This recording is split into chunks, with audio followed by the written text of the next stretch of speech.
We are back, ladies and gentlemen, on Coaches to the Moon. It's a beautiful day. First podcast in a couple of weeks. We had some tech issues, but life goes on. Today, I've been speaking with Randy Crane, a gentleman who's been in marketing for 40 years, and goodness me, doesn't it show? He knows his stuff. And when we talked about his journey through marketing, where he's worked pre-internet, he worked in the days of flyers and nothing but TV ads. He's gone through it all, the dot-com bubble, social media, AI. He's worked with companies like Apple, Amazon, PayPal, Ben & Jerry's, one of my favorites. Yet when we dig into it, it's really interesting how Randy approaches the idea of marketing and of sales. And this is not a nuts and bolts podcast. If you're looking for implementable CRM software advice, this is not the show for you. But if you're looking for grander concepts that can help you through the trials and tribulations of everyday business and sales, in marketing, in delivery, and just picking yourself up on the days when it sucks, Randy has a show for you. I really enjoyed this. We went on a little bit longer than usual because Randy's a storyteller and a very engaging one at that. So I really hope you enjoy this one today, guys. Get yourself a drink, have a little sit down, and let's learn from the master. Here he is, everyone, Randy Crane on Coaches to the Moon. This is Coaches to the Moon, the only podcast you need to skyrocket your coaching business and create true impact on the world. Here's your host, Alex Morris. Welcome back to Coaches to the Moon podcast, ladies and gentlemen. Right here again, going transatlantic over to Toronto, Canada, where my guest Randy Crane, the fearless marketer, is hanging out and excited. I will start with a quick apology. We've been off for about 3 weeks due to some technical issues that I am far too dim-witted to sort out myself. My team and Christian have fixed it for us. So let's get into today's podcast with Randy Crane, the fearless marketer. My friend, really great talking to you. How are you today? Fantastic, Alex. I've been looking forward to this conversation, my friend. Great. Oh, I'm very flattered to hear it, man. It's we've been talking about 15 minutes already, and I dare say we're getting on like a Canadian wildfire, mate. Not to put a sore spot there. How's that all going, by the way? Is Canada out of the woods, so to speak? Canada's never out of the woods. Got it. Okay. Canada is much the same as Australia. We need to get new government here. Yes. Okay. Got it. And yes. I'm sure I don't have to tell you about politics and governments in Canada and Australia. You know what they're like. Okay. Yeah. We get the news. We get the news over here, and it's very funny. The way algorithms work, which echo chamber you get into, whether you get the ones that are particularly praising or the opposite of certain organizations and governments. And I think, like most people who are probably listening to this podcast, I've found myself in the one that is not so favorable. But that's all good. You told me something really interesting before, Randy. You said that you were going to be a priest, and then you didn't, and that's how you became a marketer. I'd love for you to tell us that story and draw that line, because I can't make sense of it.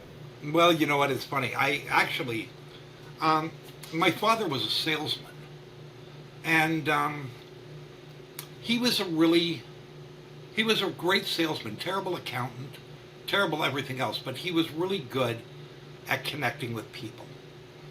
And from the time I was a young boy, I always wanted to be a priest. I always figured that was probably the best sales game in the world. Okay? So, all through my adolescent years, I was going to church, and I did the whole, altar boy, choir boy, did all that sort of stuff all the way going through it. And actually, I had studied theology, and I was about 6 weeks away from taking my vows. And just to backtrack a little bit, my father died in 1969, but he was such a nice fella, such a good salesman. All his customers came to the funeral, and I thought to myself, wow, that's really something.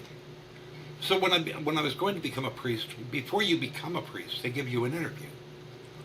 And I decided to interview them at the same time as they were interviewing me, which didn't go over real well, but they lived with it.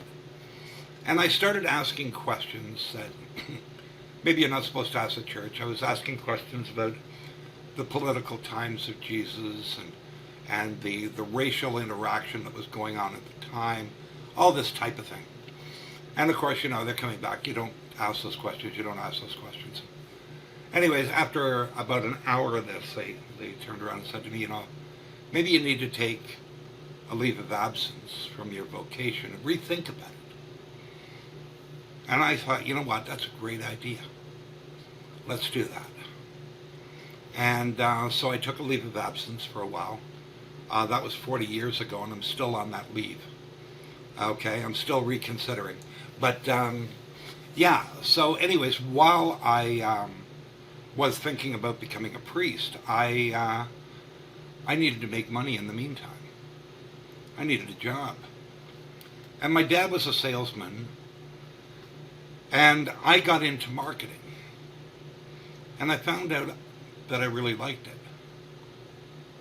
And then sometime over, I don't even know, the next 30 or 40, 30 years, my education of being a priest, because I had continued studying long after after leaving the church.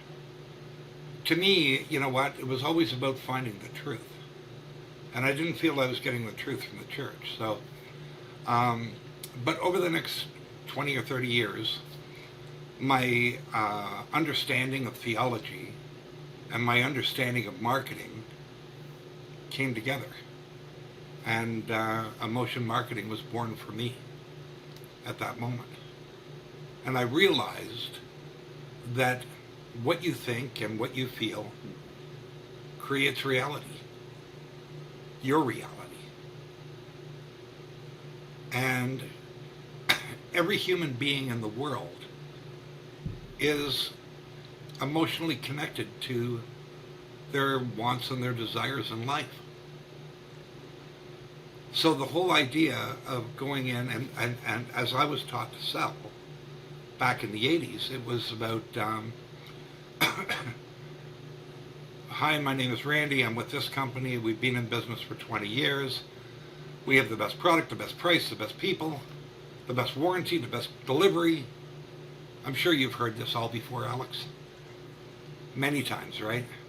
Yeah. And none of those things are inspiring. They're certainly not going to inspire somebody to buy from you. I mean, they may be nice to know, but people aren't going to buy from you based on that information.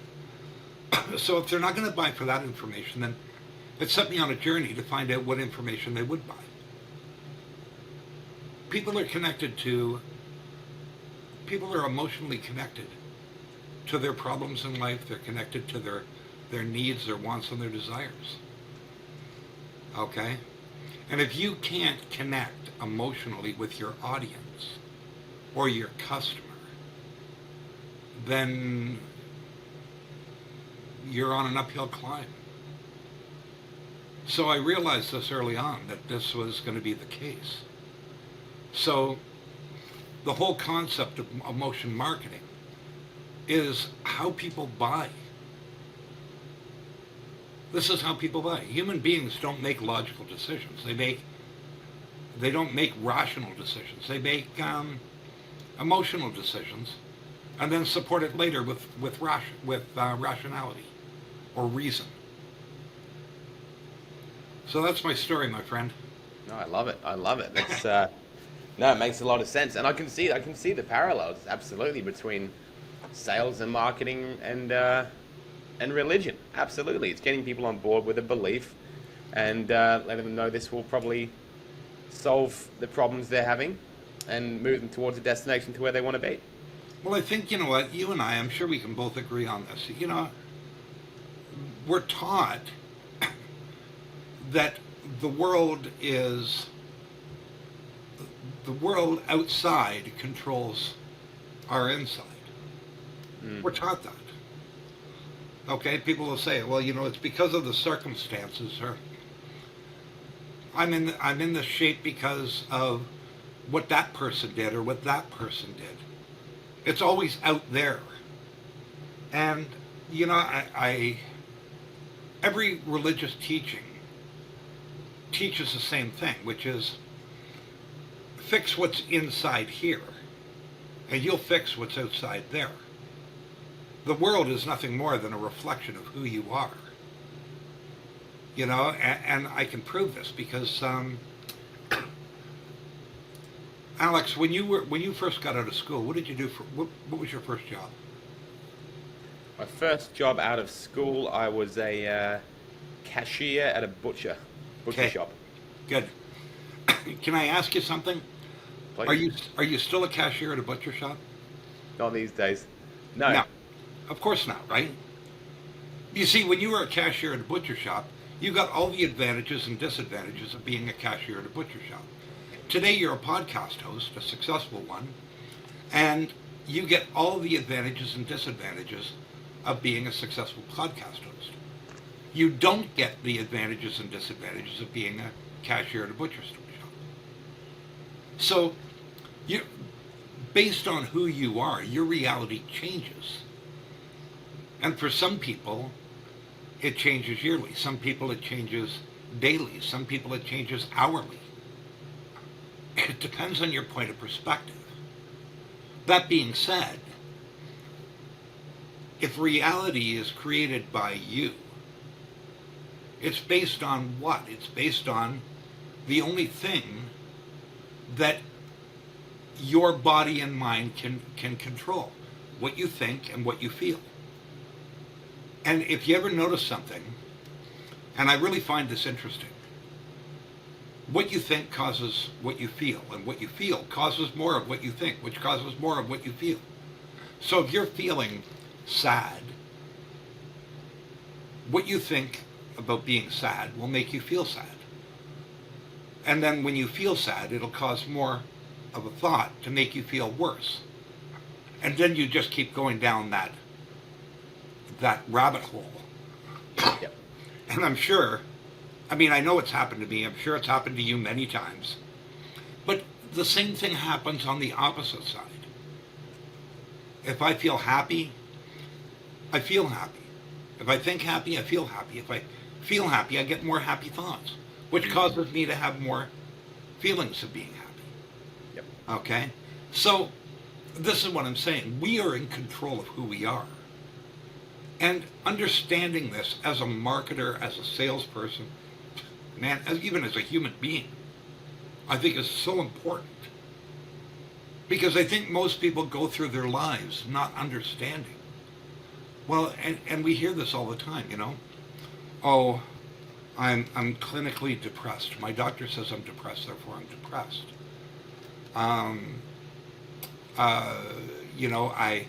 I have this wrong with me. I have that wrong with me. Where all it would take is a change of thought. And those thoughts could change the trajectory of everything. Now, I'm not saying that, somebody may have cancer or whatever the case is, and I'm sorry, but do I think changing your thoughts would change that? Given the right amount of time, absolutely I do. I believe that. Mm-hmm. I'm one of those people, Alex, I smoke 2 packs of cigarettes a day and have for 54 years. Okay? Yeah. I don't get cancer because I don't believe in cancer. And I don't believe in it. You can't get something if you don't believe in it. You got to believe in it first. Okay? Yep. And to me, it's probably the reason why I don't get cancer. I don't believe in it. Now, does that make it true for everybody? Probably not. Maybe it does. I don't know. What I can tell you is that your mind controls what you do. Your body or your heart controls what you do. And it controls that to a great degree. So when you emotionally feel something, it's like falling in love, brother. Okay? You got your wife, you remember falling in love with her? Every day, Randy. And you know what, buddy? I'm going to tell you something. Once you realize that you're falling in love, there is nothing that compares to that feeling. It's not logical. It makes no sense. But you're in it, baby. Yeah. So marketing should be about the connection of feelings between one person and another and how that looks. It's the same thing when you're selling. People will say, well, give them the facts, but nobody buys facts. They buy solutions. They buy answers. They buy stories. But they don't buy facts. So being a good storyteller is always a big plus. And you're certainly a good storyteller. Thank you very much. This is great, man. So I'll tell you a story about me to almost not challenge what you've just said, but to dig a little deeper into a different angle of it. Was that when I first got into my own business, I ran a nutrition coaching business. I was quite fit, and I was helping people to mostly women to start a new, more sustainable way of losing weight rather than up and down crash diets, that sort of thing. Sure. Let's change the habits. And so I had a little program. It wasn't pricey, and the way I was taught to sell back then was very, close the deal, kind of like real closing style. Almost kind of Wolf of Wall Street style, but not quite that aggressive. And I got to a point where I could get on the phone. I believed I was going to get everyone signed up. And I did. I got everyone signed up. I knew exactly where I was going, all the way up. And I had them, future pacing what would happen if they didn't lose weight, how bad it could get, how good it could get. And then I'd ask them one question. It would be a yes or no. I'd pause, and it would always be a yes. And I was like 95% of people signed up. But then also, because I was so good at creating so much emotion on this phone call, the next day when they woke up, the emotion was gone, the logic was still there. So I had to go back and find that balance, which I never did in that business of, just bringing in the logic and helping people to have emotion, but also rationale around what they were doing. So let's talk about that, Randy. In terms of business now, because I'm selling B2B, we sell marketing, we sell numbers. I can give someone a proposal, sit back and say, I'll see you in 2 days. Let's talk about it in 2 days. If I did that with a health coaching customer back in the day, they're gone forever. So where's that balance, man, between getting someone feeling strong emotions, but then also not getting buyer's remorse the next day? You see, I think it comes down to how you present to the customer.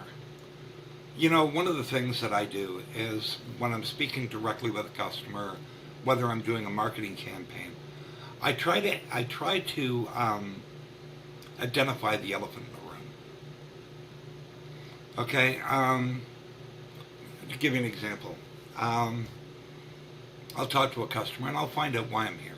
Like, what do you need from me? Well, you know what, we're looking for a CRM system. I said, okay, great. What makes you think you need a CRM system? Well, you know what, we want to be able to track our customers, our leads, all that sort of thing. Okay, great. And once you track them, what are you going to do? Are you going to report them? Like, how do you want to? And I'd be asking really key questions. The better quality questions you ask, the better quality questions you get in return. And what you want to do is during this question and answer period, this is where the customer starts to get committed. You see, if I'm going to the trouble of asking you really qualified questions, and you're giving me really qualified answers, then the more questions I ask, A, the more I'm going to understand, but B, the more committed you are going to be to that conversation. So I'm going to keep asking more and more questions, making notes, writing down what I need to know. And then we're going to get down to the end. And I'm going to say to them, right now you got a CRM system, and your boss said he wants you to get the CRM system set up. Tell me, John, how does that make you feel? How does it make you feel when your boss asks you to do something that you're not really sure what to do? Well, I feel like I don't know what I'm doing. Well, what does that feel like? Does it make you feel happy? Does it make me sad? Makes me feel sad. And I said, okay. And you see, what I'm doing is I'm trying to drive those emotions, but I need him to tell me what those emotions are. Okay? There's no sense in me telling him. You see, once he's committed to those questions and he's committed to the answers to those questions, and he can start relating how he's feeling, that 2-day wait, you don't have to worry about it anymore, because it's going to be in the focus of his mind. Yeah. When your boss asks you to do something, he asked me to do this, it makes me feel this. When my boss asks me to do this, it makes me feel this, so I feel this. And when you start asking questions about how they feel, and you know, it's funny because I had a guy a couple of weeks ago, and he says to me, I was talking to him about a marketing campaign, and I said to him, I said, you know, you want to run ads for your restaurant? He said, yeah. And I said, well, how does that make you feel, knowing that you're going to be running ads for your restaurant? He said, well, it makes me feel great. Lots of new business coming through the door. That's really great. And I said, yeah, that'll be good, right? And then I would ask him another question, and I'd say, you know, how does that make you feel? He turns around after about 3 or 4 of these. He says to me, what do you care how I feel? And I said, you know what? I said, I'm going to tell you something. Because without knowing how you feel, you're going to buy nothing. You're going to do the exact same thing as you did yesterday. He says, how do you know that? I said, I'll tell you how I know. Every day a human being has 80,000 thoughts in their head. Okay? Every day people turn around and they say, I can't understand why my life doesn't change. And I'll tell you why. Because out of the 80,000 thoughts you had yesterday, 95% of them are the same thoughts you had yesterday. Sorry. Out of the 80,000 thoughts you had today are the same, 95% of them are the same thoughts you had yesterday. So how can you expect anything to change? Where if I can re-trigger those emotions, now I start sending it down on a new path. But I can't change his thought, but I can change his emotion. And it's the emotion that connects the dots. So when you go into, like you mentioned earlier, Alex, you know, you were taught the rudiments of marketing, or rudiments of selling, you know, ABC, you know, always be closing. FAB, features, advantages, benefits, right? Yep. That stuff came out of the 60s and 70s. And I don't know how well it worked then, but I know it doesn't really work today. I think the human experience has evolved, and we require a salesperson that understands the human experience. I love that. It's the same thing when people always try to put money first. I always love this one. Okay, sales guy goes out. He's sitting in front of a customer, and then he walks out of the sale without the sale. But what was he there for in the first place? Well, he was there to make commission. Okay? You walk into any sale expecting to make money. Okay? You're going to walk out without the sale. When I say that, there's nothing wrong with getting paid. But you have to deliver something of value to the person you're selling to. Okay? And it's like saying, well, listen, Alex, I'll deliver the value to you after you pay me. That sucks. That's no good. And the world itself doesn't operate that way.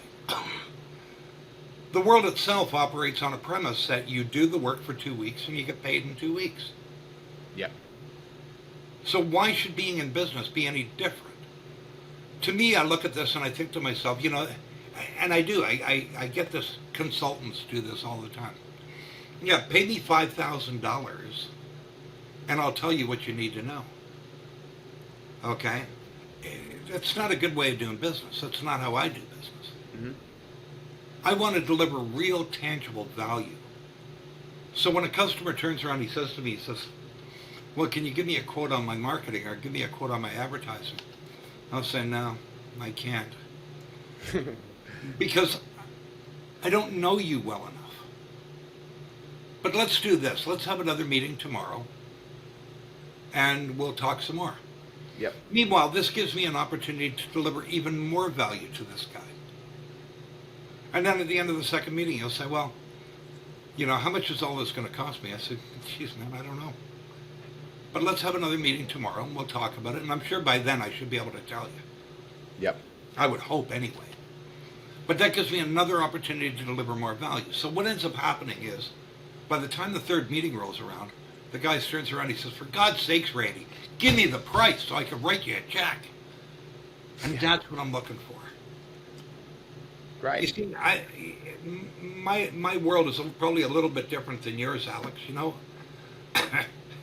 I'm 64 years old. Yeah. I've been doing this for 43 years, and I'll tell you, I only work with people that I love to work with. Okay? Nothing worse than working with a client that just you don't like. It just sucks the life right out of you. So yeah. I'm very careful about the clients that we work with today. Yes, that's a big one, isn't it? And that's something that a lot of the people listening, they're earlier on in their businesses, and so they're at that point where they are, working hard for every sale. They don't have either the confidence or the cash flow to be turning away sales and customers, and they'll people please, and they'll end up in that exact situation. Which you've got to go through that. Kind of like you going to that pre-sent interview, you've got to figure out what you don't want before you figure out what you do. You can't just disqualify people without knowing them first. But you start to get that gut feeling, I suppose. And I still make the wrong decisions all the time these days. Don't get me wrong. I mean, ask my wife Lori. She'll tell you I make wrong decisions all the time. Yeah. The interesting part about this is that people look at things from the wrong angle. Okay. Got to get the money first. It's all about the money. Well, you and I are both in sales, Alex. Okay? When somebody comes to you, a sales rep comes to you, and you know they're there for the money, you know it. It comes off them like a stink. It does. Does it not? Yeah, gross. You know right away that the guy's there for a commission check. Okay? Where if somebody is delivering genuine value, and this is what I'm saying, value is not what you think it is, it's what they think it is. So everything is a perceived value. Your perception of value and my perception of value may be two different things. So this is where question and answer becomes really, really important. Now you come to the time for the close. You've asked all these questions, you found out the guy's emotions, you find out where this guy's head's at. You cross him over the bridge. Now we're doing the close. And he says to you, Alex, let me think about it. Now some people would turn around and say, okay, well, when do you want me to follow up with you? And blah, blah, blah. I don't do that. I say, Alex, let me see if I understand this correctly. Didn't you say over here that if you could do this and this, that would make you feel great? Yeah. And didn't you say if you could do this and this, that would be fantastic? Yeah, I said that. Did you not tell me that when your boss asks you to do something, it makes you feel bad? Did you not say that to me? Yeah, I said that to you. Okay. What do you need to think about, man? Your boss is going to be happy. You're going to feel happy because of this. You're going to feel happy about that. But do you really need to prolong this pain anymore? Or do you just need to sign the check now? Now, that may be very direct, but it's based on the information that I've gathered. You don't gather that information. When it comes time to close, you're left with, okay, well, when do you want me to follow up with you? You have to, you're asking those questions to A, take the temperature, B, get the information, C, find out how he feels, so that when it comes time to close, you have information to close with. People don't do that. It's that closing effort that separates the winner from the loser. Not that anybody's really a loser, but it's what drives that sale. Yeah. Love that. And some people, and this is what I'm saying, it's important to lay out the elephant in the room. Mm. Because you know what, a salesperson walks into your office and you say, hey, listen, I need a new microphone. Oh, okay, well, here's a microphone. But is it the right microphone? Does it have the right connections? Does it have this? Does it have that? If I don't ask those questions, I don't know. Yeah, and I don't know how you feel. When I bought this microphone and this camera, the young man at the electronics shop, he said, well, what are you recording? Which is a great question, you know. And great question. Yeah, it's like the that Jordan Belfort, to mention him again, when he has that famous "sell me this pen" line, and then everyone asks him, how would you sell me the pen? Or the first thing he says is, how long have you been in the market for a pen? Or what do you want to write? That sort of thing. He just asks the question before he tells you anything. It's really, really cool, and I love it. And so what we often do when I'm teaching people to copyright actually is the structure. If someone's never written a line of copy before or an ad, we say, okay, let's write a headline to capture some attention and then go straight into a question that people can kind of start to, ask themselves and let them know that you understand their problems and you understand where they're at. And sometimes people think my copywriting is a bit waffly and a bit long, but the people come out the other end of it. I don't feel bad. Yeah, the people who come out the other end, they're ready to buy. And so I love that. This is really cool. This is really good stuff. You know what? It's interesting what you said about being waffly. Yeah, go ahead. I have a tendency of being waffly too. But you know what? Every copywriter has his own style. Me, I always like to start off with either a question or imagine if your life would be like this. Okay? You know what? I think it's important to get the customer not only to engage, but to get them thinking out of the gate. When you start off with, this is my story, it's like, really?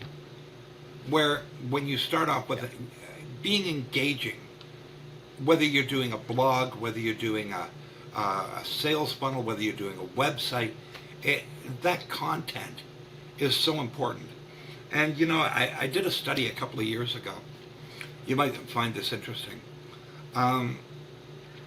We took a series of, I think 10 or 15 websites, different brands, and we were measuring the amount of sales on each of the websites, and based on content. And we found that the content that was really poorly written, but really had a beautiful, like they had a beautiful website, like really nice pictures and what have you, but the content sucked. Right down the drain. Okay? The websites that had lousy imagery and crappy colors, okay, but had really awesome content, up they went. So we found that content is what drives a person to make a decision. Now, that don't eliminate colors and mediums and imagery out of that mix, because providing that those factors meet with the content, you got a winner. If they don't, the content is still strong. It will still work, but it doesn't have the cadence that when everything's all put together properly, right? And I think so. Content is huge in how people deliberate their decisions and how you connect on an emotional level with your customer can all be done through written word. Yeah. Or through video or whatever. To me, that's the important factor, is that message has to have its own clarity. So when you start off by asking a question, or, I'm giving them a concept to think about, that drives that engagement right off the bat. Yeah. Okay, I want people when they read my copy, I want them to think. I want them to feel something right away.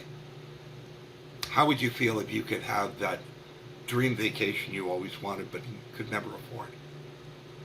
Where would that dream vacation be? Automatically you're thinking Italy, or you're thinking France. In my case, I'd be thinking Australia. But Yeah. Yeah. No, that's great. It's really interesting, and something I was interested in asking you was, there's obviously foundations of marketing that will be the same now as they were in the 80s, such as emotion, recognizing, simple things, recognizing problems, recognizing their current reality and the end result you want to get them to, and then kind of bridging that gap for them and showing them how your service is that solution.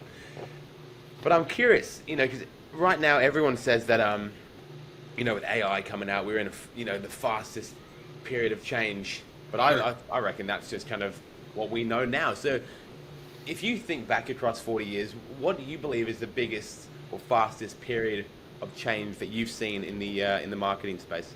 That period between 1990 and 2005. Was that like .com? Kind of, yeah. Okay. How so? What happened? Let me just take a step back, because you know what? Back in the 80s, and this is obviously long before you're just a young pup, but back in the 80s when I got started in marketing, I can tell you firsthand, advertising was not based on emotion. Matter of fact, it wasn't until probably the late 80s, early 90s when Nike came on the scene that started to form a trend. And even then, back in the early days, of Nike wasn't as an emotionally committed company as they are today.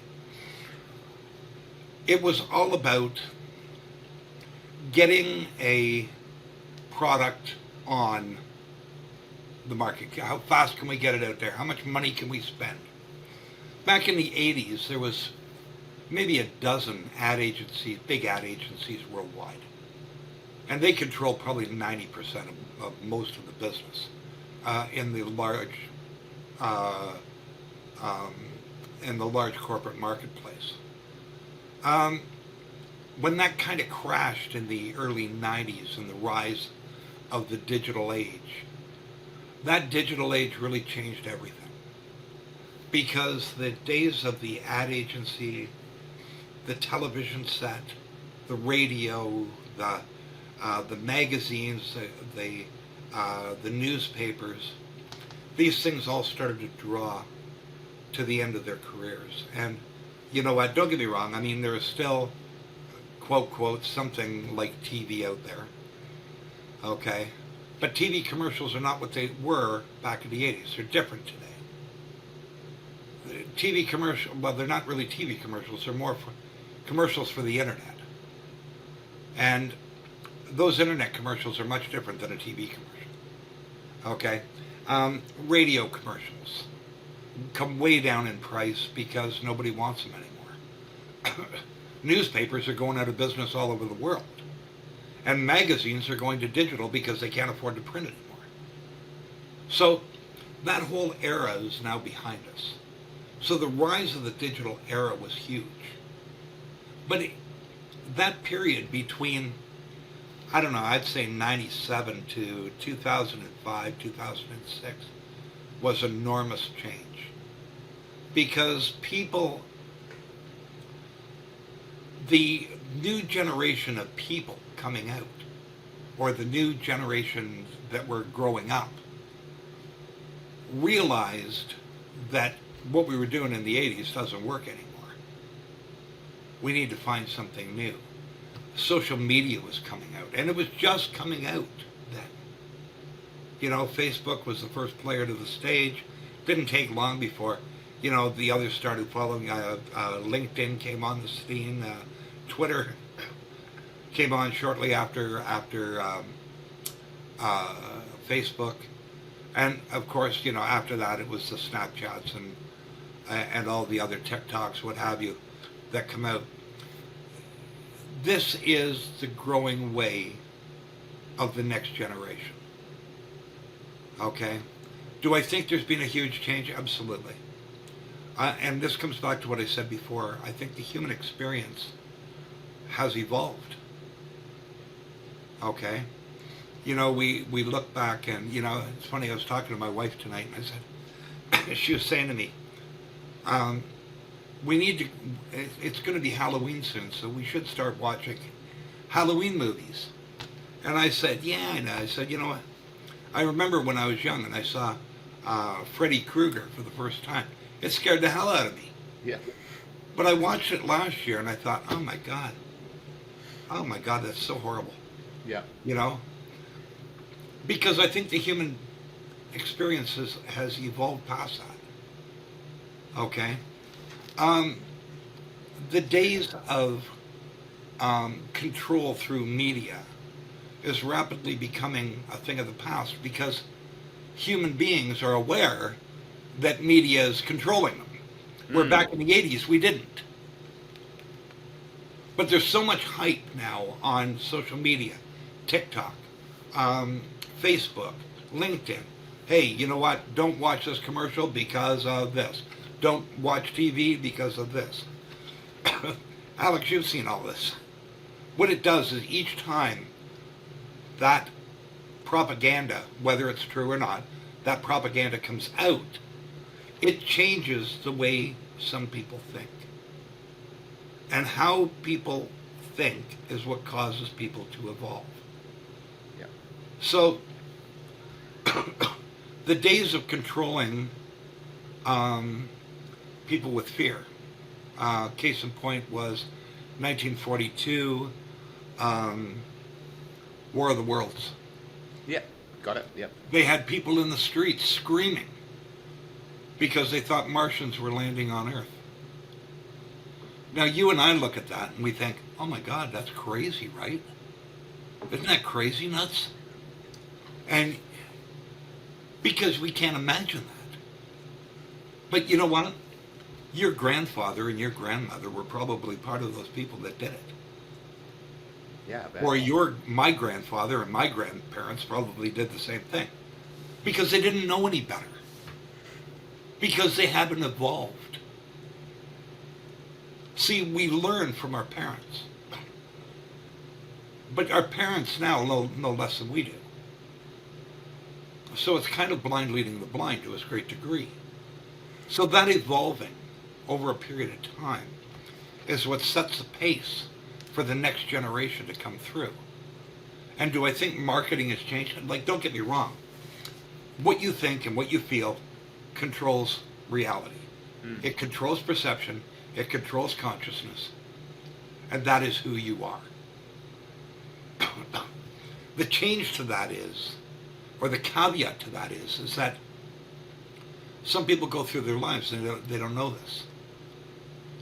Which I think is one of the great things about podcasting, is that stuff that people know can get out and can get into the hands of the people that really need it. Yeah. And like I said, do I think that marketing will change? No, I don't think marketing will change at all. I think the mediums will change. Yep. And I think how people think about the mediums will change. But do I really believe that unless people become something other than people, okay, then no, I don't. I think the rudiments that I was taught and And for me, I was very fortunate because, you know, I've read the Bhagavad Gita, I've read the Holy Bible, I've read the Quran, the Torah, I've read a lot of the Gnostics, and the answers are in there. And I'm not saying that you have to be religious. That's not what I'm saying. What I am saying to you is that how you think and how you feel creates reality. And it's that reality, your reality. Your reality only means something to you. It doesn't mean anything to anybody else. You know, it's funny because when I was younger, I used to do a lot of, oh my God, man, I'm sitting here talking. You're not getting a word in edgewise. You're all right, man. You're telling stories. You're telling stories. I really enjoy these. I enjoy podcasts because, you know, like you said, the information's getting out, and it's getting out in a much longer form. Whereas you just talking about sort of legacy media and TV, for example, it's all sound bites. Even if they've got freaking Leonardo DiCaprio, they've only got him there for 4.5 minutes. So everyone's going to condense everything and say, that's all we've got time for. Here's a word from our sponsors. And so I think that, you know, long form, people say that, you know, people have shorter and shorter attention spans, which may be true for video, but podcasting is, you know, we could have snuck 3 ads in here by now, and people would probably still be listening, you know. And so I think that we don't give people enough credit for their attention span. And if you look at the biggest podcast in the world, Joe Rogan Experience, it's 3 hours an episode, and people listen to every episode religiously the whole way through. So it's incredible. I think that in terms of marketing through podcasts and stuff like that, I think there is a great way of doing it. I think that the more skilled podcasters will do it in their style as well, rather than making it so obviously an ad read. The comedians will make it funny. There's a great guy on the internet called Harry Mack, who's from Portland. He's a rapper, freestyle rapper. Oh, really? And he raps his ads. And he does a rap about anything that he's selling. And they're all selling the same thing. They're all selling VPNs and, you know, hair regrowth products and all That's that. That's what I need. Well, Harry Mack's got a deal for you. He raps about it. And so I think knowing your audience, knowing your medium, is such a massive conversation around every arm of everything you've spoken about, man. Well, so, you know, I think one of the things that I really love about this conversation is that, you know, I think you and I are kind of on the same wavelength where this is concerned. Yeah. We've got, you know, we're growing through an industry, and you know, you talk about Harry Mack, you know, and how he wraps his ads, and I'm thinking to myself, you know what? That's totally unique. That's a total unique spin. Yeah. But you see, if you look at most of the podcasters, not all, but a lot of them, they put their videos out and they don't get hits. Okay? You know, one of my first videos I did was just a horrible video. It was one of the first ones I did. I started my YouTube channel this year. And when I started, I had 11,000 subscribers already, ladies and gentlemen, by the way. 4 months. And you know what? It's really interesting that when I put up the podcast on my page, they get 8,000 hits. But they don't promote it. When I turn around and I say, hey, listen, you know what? I'm going to get it out on social media. I want to get it out onto my email list. I want people seeing, I want to tie it in with other offers. Okay? I want to be friends with Alex Morris because when you and I talking together, it's context. You know, you may be talking about one product, we'll talk about that for a minute, and then we'll talk about my product, we'll talk about that for a minute, and you know what, people engage with that.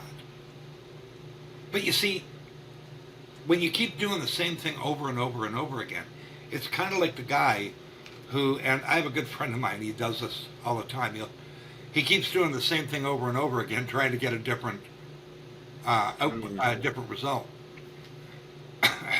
I'm a big believer in changing the game. Do the things that everybody else is not doing. If you keep doing the same things that everybody else is doing, classic example of that is Ed Myatt. And I'm a big fan. Ed Milet, the big guy? The big... Ed Myatt, yeah. Yeah. Big fan. Joe Rogan. Okay? Joe Rogan doesn't care.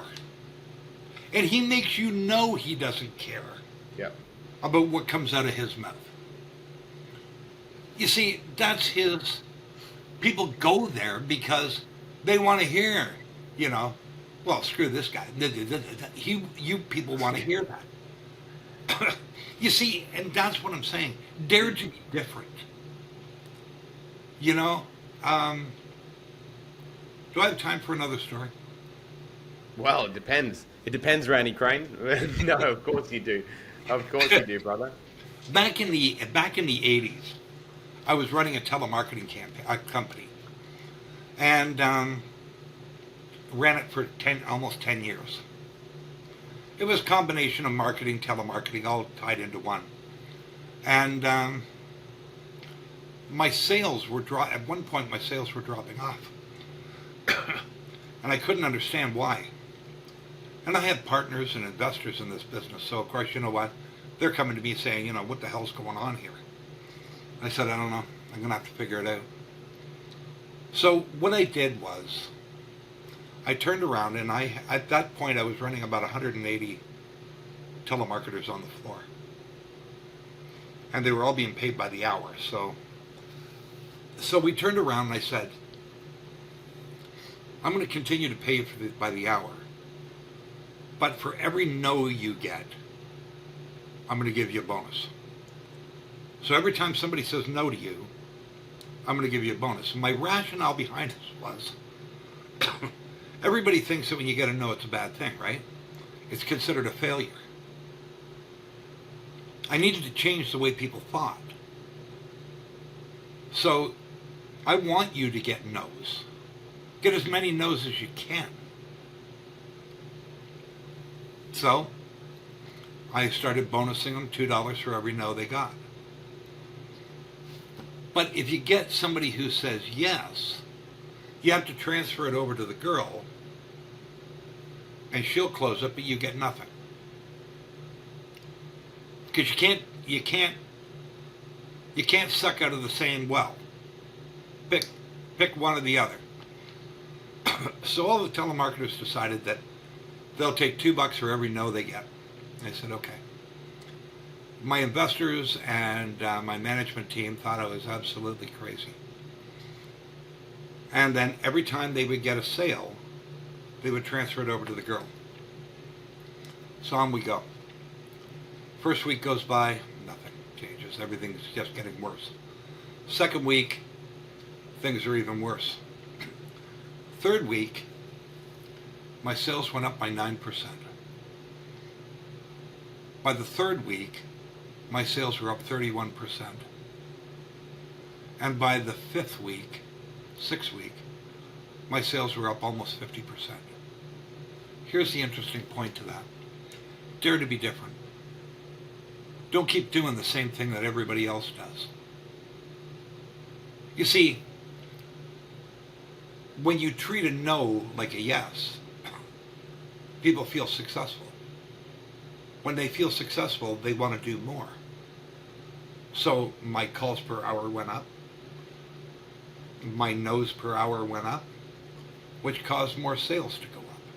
Because you know as well as I do, you got to get through the no's to get to the yeses, right? So I changed the mentality of that group. And the interesting part about it is that my sales numbers went drastically high as a result of it, and it continued on for quite some time. Failure isn't a bad thing. Failure is a good thing. But you see, everybody relates failure as a bad thing. And this stems from Alex when you were a little boy. You know, you got a report card with an F on it, and you brought it home to Mother, and Mother said, Alex, you have to do better. I'm going to put you in your room, and you're going to study. And that was your punishment. And you remember it as a punishment, whether you like to think you do or not. It's in your subconscious that was a failure. And failures are bad. Where in actual fact, failures aren't bad at all. They're really actually good.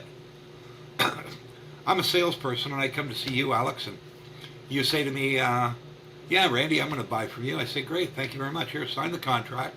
Give me the check. There we go. Goodbye. What did I learn? Nothing. I learned how to sign a contract and how to get a check, neither of which mean anything in my life. But if you say to me no, and then I go on to a series of questions about why you said no, now what am I going to learn?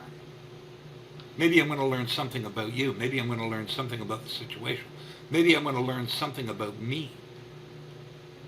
And you see, failure is a learning experience. So when do we grow as human beings? We don't grow when we're running. We grow when our face is down in the dirt and we got to pick ourselves up, dust ourselves off. Alex, you've been in business. I'm in business. How many times have you had to do that? Daily. Yeah. But this is how you learn. This is how you grow. You grow as a human being. We're not machines here. We have to learn. Okay? Yep. Yeah, 100%. And the thing I'm learning at the moment, man, is difficult conversations. I find the more staff I've got, the more clients I've got, the more money in, the more money out, the more difficult conversations I have to have, and the less I need to avoid them. And that is a skill that, doesn't come easy, but you've got to have it. By the only way of getting better at them is by having difficult conversations, which rarely come from a positive situation, depending how you spin it. They come from a negative one, and you're right, they do. But you know what? I'll tell you something. Here's a tip. Okay. Reframe it before you open your mouth. Reframe it before you open your mouth. So in other words, think about it, reframe it, and say, this is what I'm going to achieve out of this. This is going to be a difficult call, but this is what I want to achieve. And pick one thing that you want to achieve and write it down. And then keep looking at that through the conversation. And what you'll find is after that conversation is over, you'll have an answer to that question. And keep doing that. When you keep reframing what it is you're doing, okay, then those things become easy because it's practice. Okay? You know, there's an old saying that practice makes perfect, and I don't think everything's perfect, but this is how you become better at your craft. You keep doing it over and over again. You know, one of the things that I'm absolutely relentless about is I do the same thing over and over and over and over and over and over, and I keep doing it over and over and over and over. And, you know, people will say, well, my God, Randy, you know, you're relentless. You know, I have a client I used to, my client has a group of small customers that he doesn't have time to call, so I call those people for him. And there's one client on there I have called her 443 times. And I just keep doing it, keep doing it, keep doing it. Because I know one day she'll answer the phone. And you see, this is what I'm saying. Be tenacious. Be repetitious. The more you do it, the easier it becomes. You know, marketing is the same thing. You don't understand people's emotions? Learn. Call me. Yeah. I'll tell you all about people's emotions. You will. You've got your whole brand is the fearless marketer, and you don't get fearless without experiencing some fear and some scary situations in the first place as well. Absolutely. And I'll tell you what I want, Randy, is not to. There's lots of things we want out of life. One thing I'd really love is for my daughters to think of me as a dude who can just sort things out for them, who wouldn't be scared to do a thing. And right now, I know there's lots of things I'd be scared to do, and I'm sure there always will be. But if I can have that little image and make them feel safe because of that, then that is going to be a really good goal for me. And you've been around the block a few more times than I have, and I dare say that you've got more fearlessness and tenacity than me, purely from those trips around the block, and not stopping every time you get to a crack in the sidewalk, so to speak, man. So look, dude, I think I'm going to take my list of notes and chuck them away because we got about about 4% through my questions. But the reason you've been on today, dude, is because you're interesting. You've got a huge history in marketing, and for the people who may have gotten to this point and think, who is Randy anyway? I've got lists of clients on that piece of paper I just threw away. Amazon, Apple, Ben & Jerry's, PayPal, Merrill Lynch, huge names, people that you've worked with in the past. Yes. And what's really refreshing is out of all of that, you haven't come to me with nuts and bolts. You've come to me with the entire concept of what makes not only marketing effective, but also just business life in general. And it's really nice to see, man. It's really nice to see. Nuts and bolts conversations are boring. Save that for a different podcast. Oh yeah, absolutely. I don't know the nuts and bolts too well myself. I hire clever people to do that for me, so I can talk smack. The Fearless Marketer, mate. That's where you are on all of your platforms. Randy Crane or the Fearless Marketer. 11,000 on Facebook, 11,000 on YouTube, 9,000 on Instagram. You're absolutely crushing it, my friend. What's the plan from here? I just wrote my first book. Great. It's called Marketing Magic, and it is prompt engineering for beginners. Okay. With ChatGPT, and it's all geared around marketing. So for young marketers, and that will be available on Amazon.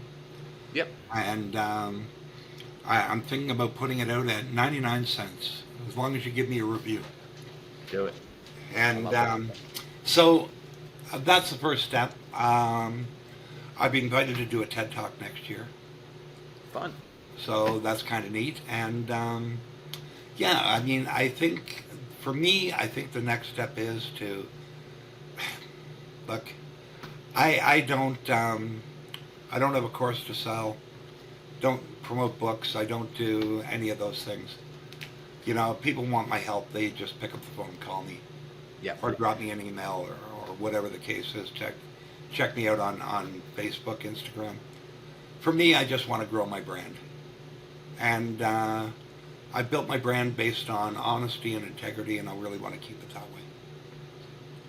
I can tell. Really cool, man. Really cool. Really great stuff. And I love the sound of that. ChatGPT, not to start a whole nother wormhole, but knowing how to prompt ChatGPT is hugely important. And you can always tell the people who have said, write me a Facebook ad, because it uses the same words, the same structure all the time. I've heard it explained as if you gave a calculator, a pocket calculator, to me, I'd know how to do pluses, minuses, and multiplication. But if you gave it to a rocket scientist, they could calculate the age of the universe with the same tool, right? That's right. So it's a tool. I think it's it's an amazing thing, but you got to know how to use it, and I'm still figuring that out. So a prompt. Well, you got to be able to use it properly, and like I said, it's the most important thing about ChatGPT is to learn to be specific. Mm. You can't just turn around and say, "Here, write me a story about a dog that walks down the street." Yeah. It will write it, but it'll be a stupid story, or it'll be a lousy story. Where if you add context, okay, particular type of dog, what kind of street, what kind of day is it, what kind of friends does he have, and add to that prompt, and then add in your tone, add in your formatting, add in your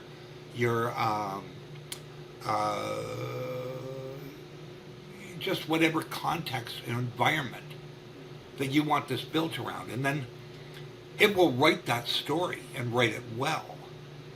But even if you do that, you still have to be a marketer, and you still have to not rewrite it all, but you need to add your own flair to that. Remember something, ChatGPT is a machine. It's not human. And humans connect with humans, not with machines. So the marketers or the people that think that ChatGPT is going to replace human beings are insane. You know, I was reading an article not so long ago. They were saying that the human mind processes 50 billion bits of information per second. Okay? ChatGPT can't do that in a year. Okay? Your computer at home can't do that in 5 years. Okay? So that process, no matter how good it becomes, will never be what the capabilities of the human mind is going to be. So that being said, my ideas come from here, not from there. So the whole concept of ChatGPT replacing people and marketers or what have you, if you expect ChatGPT to write your marketing content for you, think again. Okay? It can't write emotional content. It can fake it. Yes. Okay? But you know what? Alex, you're a human being. I'm a human being.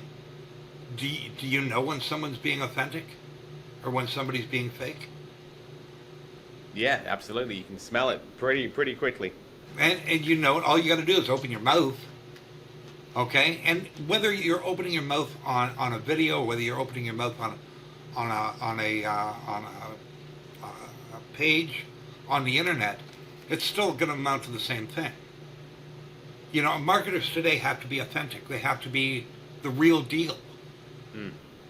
Okay? Lots of fake marketers out there. Lots of fake salespeople. Lots of fake everything out there. Okay? Lots of fake podcasters. You just don't happen to be one of them. Well, I try not to be. Thank you very much. Of course.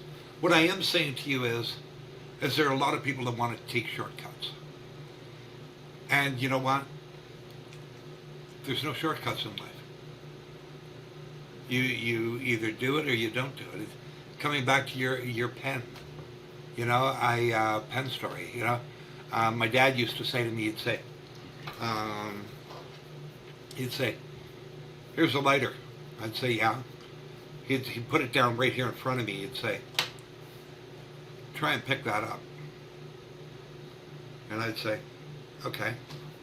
He'd say, No. Try and pick that up." So I would go. He'd say, "No." He'd say, "Try and pick it up." You can't try to do it. You either do it or you don't do it. Yeah, okay. Okay? The word try is just an excuse for people who fail, who understand the word failure as being what it is. Okay? It's an excuse. I tried to do it. Okay? I want you to try. You know?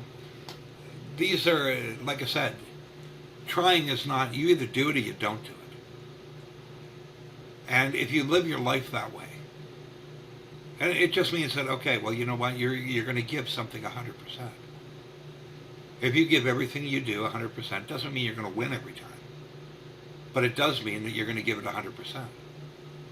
And you're going to win more than you lose.